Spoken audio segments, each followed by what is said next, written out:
So today I'm going to be making a tandoori chicken burger.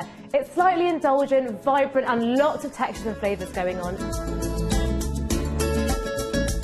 First, going to start with our yogurt marinade for the chicken. Now what I've done is I've strained this through a cheesecloth to really get this lovely and thick, and this is going to help the marinade really cling to the chicken. So we're now going to spice up this yogurt. So we've got here some Kashmiri chili powder, which is my favourite chili powder. It's slightly smoky and obviously spicy, so we're going to add in a bit of that. And then we've got some garam masala, which is basically a combination of spices. And then we've also got some aromatics, some minced garlic, so we're going to add that all in. And we're also going to grate in some fresh ginger as well. And then we're going to add some olive oil just to loosen it up slightly. A couple of teaspoons, like that. We're finally just going to season with a bit of salt and pepper. And now we're going to mix this all up to combine all of the lovely flavours with that thick yoghurt. Now, I almost always use chicken thighs, and the reason why is chicken thighs always stay juicy, and don't quote me on this, but it's very hard to overcook chicken thighs. All I'm going to do is just pour this all over my chicken thighs, and then just get tongs and just give this a nice mix and make sure that you get all of that chicken coated in the marinade. You don't want to see any naked bits of chicken. Okay, so once your chicken is all nicely coated in the marinade, you want to add it to a baking tray. And once it's been sitting in the marinade, you now want to put it in a hot oven, so 220 degrees, for about 15 minutes. While our chicken is cooking in the oven, we're now going to go on to our raita mixture.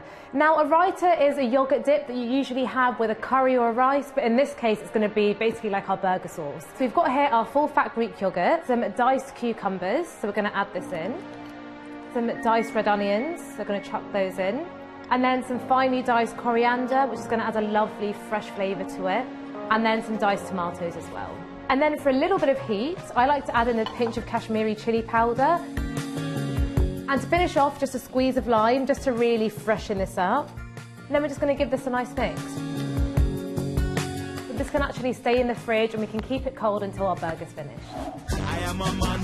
So this is the really fun part of the recipe. I'm going to get my chicken and I'm just going to place this on a hot barbecue.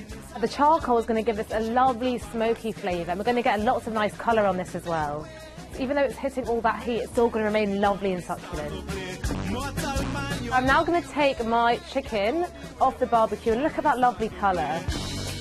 My burger buns have been on here just for like a few seconds. Usually with a burger you'll add like mayo and ketchup, and here we've got something a lot better, mango chutney. And this is going to add a lovely sweetness which is going to contrast really well with that tandoori chicken.